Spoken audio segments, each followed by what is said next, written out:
Қайырлы күн сұлуларым, сіздер міндетті түрде жасау керек кешкі тағам. Дәмі деген ауызда ереді, оңай жасалады. Видеоның соңына дейін қарап, тіркелуді ұмытып кетпеңіздер.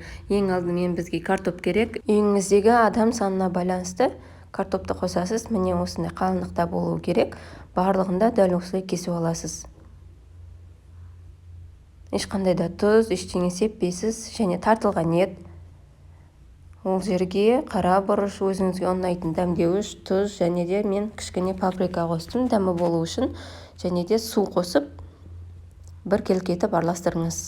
Осымен дайын. Енді соусын жасаймыз. Кішкене қаймақ немесе майонез орнына, содан кейін кетчуп и су араластырасыздар.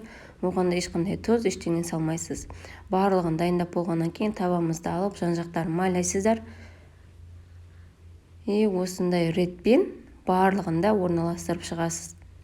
Каналымда бұдан да басқа рецепттер, оңай рецепттер бар, сол себепті тіркеліп кетуді ұмытпаңыздар. Міне барлығында дәл осылай орналастырып шығыңыз. Және де картопына міне осы жерде шамалы шым тұз қосып жіберіңіздер. Және банағы дайын болған соусты құйып, бір келкетіп жағып, бетіне фольга жауып жаппасаңыз да болады.